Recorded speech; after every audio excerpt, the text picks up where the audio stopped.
दोस्तों, क्या हुआ? जब अयोध्या राम मंदिर उद्घाटन के बाद साक्षात प्रकट हुए उनके भाई भरत और शत्रुघ्न जी। हाँ, वही भरत जिनकी माता कैकेयी ने राजा दशरथ से राम जी को 14 वर्ष का वनवास और भरत के लिए राजगद्दी मांगी थी। जब राजा दशरथ ने यह बात सुनी थी तो वह बहुत दुखी हुए थे, मगर वह माता कैकेयी को मना नहीं कर पाए थे। जब राम को वनवास और भरत को राजगद्दी की बात पूरी प्रजा में पता चली तो पूरी प्रजा बहुत दुखी हो गई थी, और वहीं पर राम की माता कौशल्या उसे समय सबसे ज्यादा दुखी हुई थी। क्या सच में राम जी से मिलने आ पहुंचे उनके छोटे भाई भरत और शत्रुघ्न? इसी के साथ हम आपको आज बताएंगे कि कैसे हुआ राम मंदिर का भव्य उद्घाटन और राम मंदिर में गर्भगृह में स्थापित मूर्ति का रंग काला क्यों है। वही भारत के बड़े बड़े शंकराचार्य, श्रद्धालु और राजनेता, बॉलीवुड के सितारे, क्रिकेटरों के दिग्गज खिलाड़ी से लेकर अमीर हस्तियां आई थीं। वहीं पर बताया जा रहा है कि राम मंदिर में उद्घाटन के टाइम में भारत के बड़े बड़े डीजो बैंड बाजों से भव्य तरीके से उद्घाटन किया गया। राम मंदिर में बड़ी धूमधाम रही। वहीं पर 22 जनवरी भारत के लिए बहुत अच्छा दिन माना जाएगा। तो चलिए अब जाना समय न लेते हुए वीडियो की शुरुआत करते हैं। उससे पहले अगर आप भी सच्चे राम भक्त हैं, सच में राम मंदिर का उद्घाटन देखना चाहते हैं, तो कमेंट में जय श्री राम लिखकर चैनल को सब्सक्राइब कर लीजिए। तो चलिए शुरू करते हैं। राजा दशरथ की तीसरी पत्नी कैकेयी भगवान राम से अपने बेटे भरत से भी ज्यादा प्रेम करती थीं। उन्हें राम से बहुत आशाएं थीं। जब कैकेयी ने भगवान राम से 14 वर्षों का वनवास मांगा था, तब सबसे ज्यादा भरत हैरान हुए थे, क्योंकि वह जानते थे कि माता राम से कितना प्रेम करती हैं। लेकिन आपको जानकर हैरानी होगी कि देवताओं ने कैकेयी से यह काम करवाया था। इसके पीछे एक रोचक कथा है। विवाह से पहले कैकेयी महर्षि दुर्वासा की सेवा किया करती थीं। कैकेयी की सेवा से प्रसन्न होकर महर्षि दुर्वास ने कैकेयी का एक हाथ वज्र का बना दिया और आशीर्वाद दिया कि भविष्य में भगवान तुम्हारी गोद में खेलेंगे। समय का पहिया चलता रहा और कैकेयी का विवाह राजा दशरथ से हो गया। एक समय स्वर्ग में देवासुर संग्राम आरंभ हो गया। देवराज इंद्र ने राजा दशरथ को सहायता के लिए बुलाया। रानी कैकेयी भी महाराज की रक्षा के लिए सारथी बनकर देवासुर संग्राम में पहुंच गईं। युद्ध के दौरान दशरथ जी के रथ के पहिए से कील निकल गया और रथ लड़खड़ाने लगा। ऐसे में कैकेयी ने कील की जगह अपनी उंगली लगा दी और महाराज की जान बचा ली। कैकेयी की वीरता और साहस का इनाम राजा दशरथ को जब पता चला कि कैकेयी ने युद्ध भूमि में किस साहस का परिचय दिया है, तो वह बहुत प्रसन्न हुए और 3 वरदान मांगने के लिए कहा।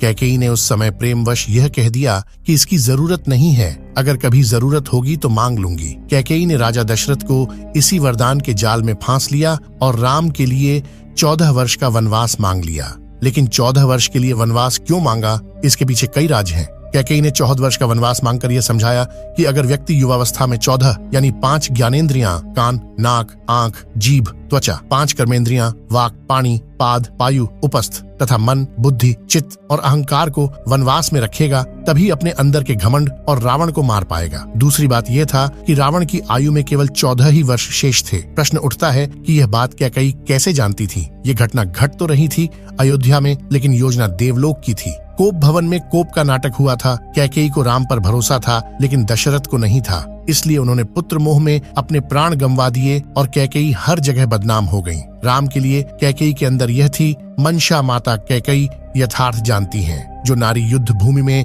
दशरथ के प्राण बचाने के लिए अपना हाथ रथ के धुरे में लगा सकती है, रथ संचालन की कला में दक्ष है, वह राजनैतिक परिस्थितियों से अनजान कैसे रह सकती है? कैकेयी चाहती थी कि मेरे राम का पावन यश 14 भुवनों में फैल जाए, और यह बिना तप और विन रावण वध के संभव नहीं था। कैकेयी जानती थी कि अगर राम अयोध्या के राजा बन जाते तो रावण का वध नहीं कर पाएंगे। इसके लिए वन में तप जरूरी थी। कैकेयी चाहती थी कि राम केवल अयोध्या के ही सम्राट न बनकर रह जाएं, वह विश्व के समस्त प्राणियों के हृदयों के सम्राट भी बने।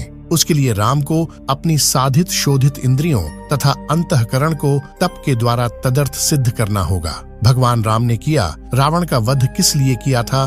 देवलोक में बनाई गई इस योजना का केंद्र राक्षस का वध था। महाराज अनरण्य के उस शाप का समय पूर्ण होने में 14 ही वर्ष शेष थे, जो शाप उन्होंने रावण को दिया था कि मेरे वंश का राजकुमार तेरा वध करेगा, जिससे भगवान राम ने रावण का वध किया और देवलोक की योजना पूरी की। रामायण और महाभारत दोनों में ही 14 वर्ष वनवास की बात हुई है। रामायण में भगवान को 14 वर्ष का वनवास भोगना पड़ा था। जबकि महाभारत में पांडवों को 13 वर्ष वनवास और 1 वर्ष अज्ञातवास में गुजारना पड़ा था। दरअसल इसके पीछे ग्रह गोचर भी मानते हैं। उन दिनों मनुष्य की आयु आज के जमाने से काफी ज्यादा होती थी, इसलिए ग्रहों की दशावधि भी ज्यादा होती थी। शनि चालीसा में लिखा है, राज मिलत बन राम ही दीन्हा, कैकेयी की मति हरि लीन्हा, यानी शनि की दशा के कारण कैकेयी की मति मारी गई और भगवान राम को शनि के समयावधि में वन भटकना पड़ा और उसी समय रावण पर भी शनि की दशा आई और वह राम के हाथों मारा गया। यानी शनि ने अपनी दशा में एक को कीर्ति दिलाई तो दूसरे को मुक्ति। अब बात करते हैं जहां हुआ था। भरत मिलाप आज भी मौजूद हैं। राम व भरत के चरण चिन्ह भगवान राम की तपोभूमि चित्रकूट अनादिकाल से वाल्मीकि समेत तमाम महान ऋषि मुनियों की तपोस्थली रही है। इस पौराणिक तीर्थ की महिमा का बखान स्वयं गोस्वामी तुलसीदास जी ने रामचरितमानस में किया है। मान्यताओं के मुताबिक भगवान राम ने चित्रकूट में भी अपने वनवास के दौरान 11.5 वर्ष का समय बिताया था, जहां उनके साथ माता सीता और अनुज लखन साथ थे। चित्रकूट में भरत मिलाप मंदिर एक प्रसिद्ध मंदिर है। अगर आप भी इस भव्य मंदिर में आकर इन चिन्हों का दर्शन करना चाहते हैं तो आपको चित्रकूट के कामदगिरी परिक्रमा मार्ग पहुंचना होगा। हम बात कर रहे हैं चित्रकूट के परिक्रमा मार्ग में बने भरत मिलाप मंदिर की। यहाँ पहुंचकर आप श्री राम, भरत, लक्ष्मण और माता सीता के चरण के चिन्ह देख सकते हैं, जो इस मंदिर में चट्टानों पर बने हुए हैं। आपको यहाँ पर माता कौशल्या के चरण चिन्ह भी देखने के लिए मिलते हैं। मान्यता है कि जब भरत श्री राम से मिलने और उन्हें अयोध्या वापस ले जाने लिए मनाने के लिए आए थे, वह इसी जगह श्री राम से मिले थे। भगवान श्री राम और भरत जी का प्रेम को देखकर यहाँ की चट्टानें भी पिघल गई थीं और उनके चरण चिन्ह चट्टाने में उभर गए थे, जिसके दर्शन के लिए श्रद्धालु दूर दूर से चित्रकूट के इस मंदिर में आते हैं। दिर के पुजारी शिववरण सिंह ने बताया कि श्री राम चित्रकूट में 11 साल 6 महीने 27 दिन रुके थे। जब भरत की श्री राम को मनाने के लिए चित्रकूट आए हुए थे, तब भरत की और श्री राम यहाँ पर मिले थे। उनके मिलने के दौरान 2 प्रक्रिया हुई। जो जड़ था वह चेतन हो गया और जो चेतन था वह जड़ में बदल गया।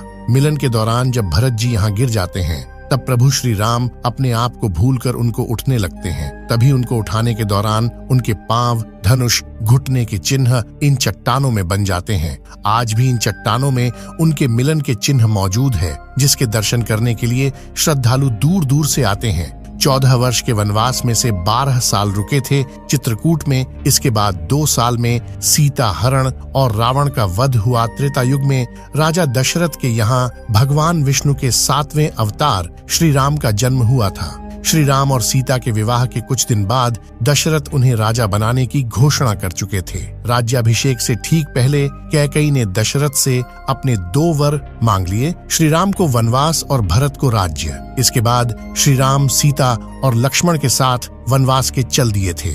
वनवास 14 वर्षों का था। इसमें से करीब 12 वर्ष उन्होंने चित्रकूट में ही निवास किया, लेकिन इसके बाद वे चित्रकूट से पंचवटी पहुंचे। पंचवटी से सीता का हरण हो गया। इसके बाद सीता जी की खोज और रावण वध हुआ। इन सब में करीब 2 वर्षों का समय लगा था। अयोध्या से चित्रकूट वनवास जाते समय श्री राम, लक्ष्मण और सीता अयोध्या से सुमंत्र के रथ में बैठकर निकले थे। सबसे पहले उन्होंने तमसा नदी पार की। इसके बाद श्रृंगवेरपुर से गंगा नदी पार करते हुए वे प्रयागराज पहुंचे थे। प्रयागराज से आगे बढ़ते हुए वे यमुना नदी पार करते हुए वाल्मीकि आश्रम पहुंचे। इसके बाद वे चित्रकूट पहुंचे थे। अयोध्या से चित्रकूट की दूरी करीब 270 किमी है। इस यात्रा में करीब 140 किमी की यात्रा सुमंत्र के रथ से और इसके बाद पैदल चलकर चित्रकूट पहुंचे। फिर चित्रकूट से अमरकंटक के लिए गए। श्री राम, लक्ष्मण और सीता ने करीब 12 वर्ष चित्रकूट में ही निवास किया था। चित्रकूट के बाद ये तीनों अनुसुईया के आश्रम पहुंचे थे। यहाँ से टिकरिया, सरभंगा आश्रम, सुतीक्ष्ण आश्रम, अमरपाटन, गोरसरी घाट, मार्कंडेय आश्रम, सारंगपुर होते हुए अमरकंटक पहुंचे थे। चित्रकूट से अमरकंटक की यात्रा करीब 380 किमी की थी। फिर अमरकंटक के बाद श्री राम, लक्ष्मण और सीता पंचवटी की ओर चल दिए थे। पंचवटी में गोदावरी नदी के किनारे पर इन्होंने कुटिया बनाई थी। उस जगह पर गोदावरी धनुषाकार थी। यहीं श्री राम और जटायु का परिचय हुआ था। जटायु ने श्री राम को बताया था कि वे राजा दशरथ के मित्र हैं। पंचवटी में एक दिन शूर्पणखा पहुंच गई और वह श्री राम पर मोहित हो गई थी। उसने श्री राम से विवाह करने की बात कही तो श्री राम ने मना कर दिया। इसके बाद शूर्पणखा लक्ष्मण के पास पहुंची थी। लक्ष्मण ने भी विवाह के लिए मना कर दिया तो शूर्पणखा सीता को मारने के लिए आगे बढ़ी तो लक्ष्मण ने उसकी नाक काट दी। शूर्पणखा वहां से खरदूषण के पास पहुंची। खरदूषण पंचवटी क्षेत्र में रह रहे थे।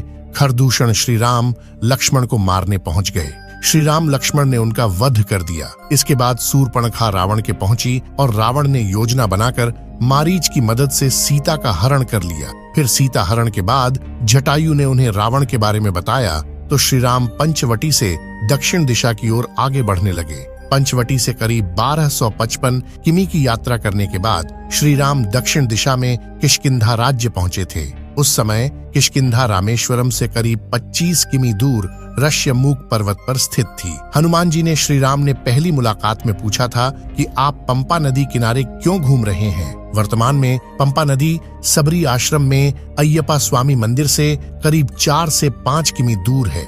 इससे स्पष्ट है कि किष्किंधा नगरी दक्षिण दिशा में पंपा नदी के पास ही थी। उसके बाद किष्किंधा में श्री राम ने बाली को मारकर सुग्रीव को राजा बना दिया था। इसके बाद सुग्रीव ने चारों दिशाओं में सीता की खोज में वानर सेना भेजी थी। दक्षिण दिशा में हनुमान जी, अंगद, जामवंत, नल, नील आदि वानरों को भेजा था। दक्षिणा दिशा में हनुमान जी की भेंट संपाति नाम के गीध से हुई। संपाति ने इन्हें सीता के बारे में बताया कि सीता समुद्र में 100 योजन दूर स्थित लंका में है। हनुमान जी लंका पहुंचते हैं और सीता की खोज करके श्री राम के पास किष्किंधा आते हैं। इसके बाद श्री राम वानर सेना के साथ दक्षिण दिशा में समुद्र तट पर पहुंचते हैं। यहाँ नल नील की मदद से समुद्र पर पुल बांधकर श्री राम पूरी वानर सेना के साथ लंका पहुंच जाते हैं। लंका में श्री राम ने रावण का वध करके सीता को मुक्त कराया। इसके बाद श्री राम पुष्पक विमान से अयोध्या लौट आते हैं। इसी के साथ रामायण से जुड़ी कुछ और जानकारी देने जा रहा हूँ। रामायण में उल्लेखित और अनेक अनुसंधानकर्ताओं के अनुसार जब भगवान राम को वनवास हुआ तब उन्होंने अपनी यात्रा अयोध्या से प्रारंभ करते हुए रामेश्वरम और उसके बाद श्रीलंका में समाप्त की। इस दौरान उनके साथ जहां भी जो घटा उनमें से 200 से ज्यादा घटना स्थलों की पहचान की गई है। इतिहासकार और पुरातत्व शास्त्री अनुसंधानकर्ताओं ने श्री राम और सीता के जीवन की घटनाओं से जुड़े ऐसे 200 से भी अधिक स्थानों का पता लगाया है जहां आज भी तत्संबंधी स्मारक स्थल विद्यमान हैं, जहां श्री राम और सीता रुके या रहे थे। राम को जब वनवास हुआ तो वाल्मीकि रामायण और शोधकर्ताओं के अनुसार वे सबसे पहले तमसा नदी पहुंचे जो अयोध्या से 20 किमी दूर है। इसके बाद उन्होंने गोमती नदी पार की और प्रयागराज से 20-22 किलोमीटर दूर वे श्रृंगवेरपुर पहुंचे जो निषाद राज गुह का राज्य था। यहीं पर गंगा के तट पर उन्होंने केवट से गंगा पार करने को कहा था। सिंगरौर के बारे में रामायण में इलाहाबाद से 22 मील उत्तर पश्चिम की ओर स्थित सिंगरौर इस नगर का उल्लेख आता है। यह नगर गंगा घाटी के तट पर स्थित था। महाभारत में इसे तीर्थ स्थल कहा गया है। इलाहाबाद जिले में कुरई नामक जगह है। गंगा के उस पार सिंगरौर तो इस पार कुरई। सिंगरौर में गंगा पार करने के पश्चात श्री राम इसी स्थान पर उतरे थे। इस गांव में एक छोटा सा मंदिर है जो स्थानीय लोक श्रुति के अनुसार उसी स्थान पर है। चित्रकूट के बारे में कुरई से आगे चलकर श्री राम अपने भाई लक्ष्मण और पत्नी सहित प्रयाग पहुंचे थे। श्री राम ने संगम के समीप यमुना नदी को पार किया और फिर पहुंच गए चित्रकूट। चित्रकूट वह स्थान है जहां राम को मनाने के लिए भरत अपनी सेना के साथ पहुंचते हैं। भरत यहां से राम की चरण पादुका ले जाकर उनकी चरण पादुका रखकर राज्य करते हैं। अत्रि ऋषि के आश्रम के बारे में चित्रकूट के पास ही सतना मध्य प्रदेश स्थित अत्रि ऋषि का आश्रम था। महर्षि अत्रि चित्रकूट के तपोवन में रहा करते थे। वहां श्री राम ने कुछ वक्त बिताया। अत्रि ऋषि की पत्नी का नाम है अनुसूया जो दक्ष प्रजापति की 24 कन्याओं में से एक थी। चित्रकूट की मंदाकिनी, गुप्त गोदावरी, छोटी पहाड़ियां, कंदराओं आदि से निकलकर भगवान राम घने जंगलों में पहुंचे। दंडकारण्य के बारे में अत्रि ऋषि के आश्रम में कुछ दिन रुकने के बाद श्री राम ने मध्य प्रदेश और छत्तीसगढ़ के घने जंगलों को अपना आश्रय स्थल बनाया। यहीं पर राम ने अपना वनवास काटा था। यहाँ वे लगभग 10 वर्षों से भी अधिक समय तक रहे थे। दंडक राक्षस के कारण इसका नाम दंडकारण्य पड़ा। यहाँ रामायण काल में रावण के सहयोगी बाणासुर का राज्य था। यह क्षेत्र आजकल दंतेवाड़ा के नाम से जाना जाता है। जटायु का एकमात्र मंदिर के बारे में आंध्र प्रदेश का एक शहर भद्राचलम, गोदावरी नदी के तट पर बसा यह शहर सीता रामचंद्र मंदिर के लिए प्रसिद्ध है। कहा जाता है कि श्री राम ने अपने वनवास के दौरान कुछ दिन यहाँ बिताए थे।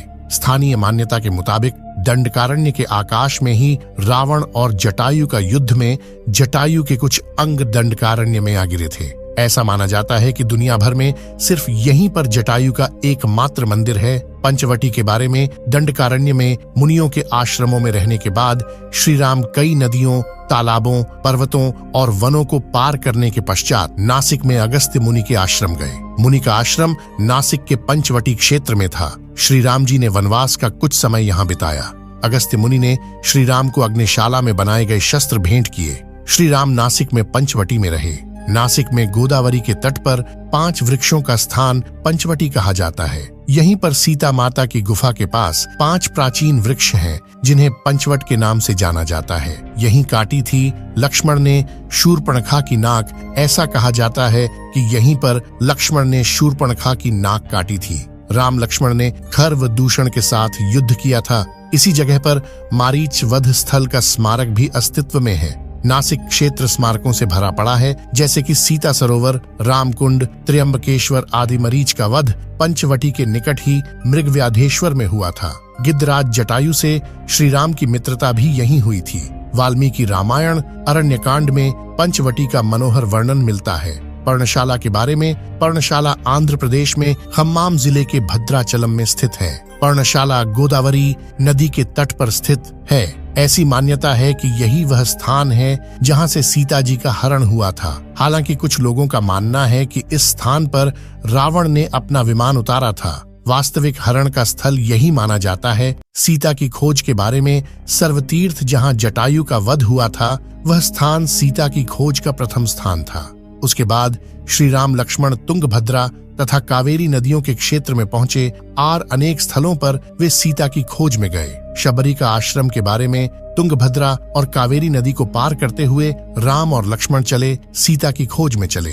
रास्ते में वे पंपा नदी के पास शबरी आश्रम भी गए, जो आजकल केरल में स्थित है। शबरी जाति से भीलनी थीं और उनका नाम श्रमणा था। पौराणिक ग्रंथ रामायण में भी हम्पी का उल्लेख वानर राज्य किष्किंधा की राजधानी के तौर पर किया गया है। ऋष्यमूक पर्वत के बारे में, ऋष्यमूक पर्वत वाल्मीकि रामायण में वर्णित वानरों की राजधानी किष्किंधा के निकट स्थित था। इसी पर्वत पर श्री राम की हनुमान से भेंट हुई। बाद में हनुमान ने राम और सुग्रीव की भेंट करवाई, जो एक अटूट मित्रता बन गई। जब महाबली बाली अपने भाई सुग्रीव को मारकर किष्किंधा से भागा, तो वह ऋष्यमूक पर्वत पर ही आकर रहने लगा था। बाली यहाँ पर नहीं आ सकता था, उसको कोई श्राप मिला हुआ था। ऋष्यमूक पर्वत तथा किष्किंधा नगर कर्नाटक के हम्पी जिला बेल्लारी में स्थित है।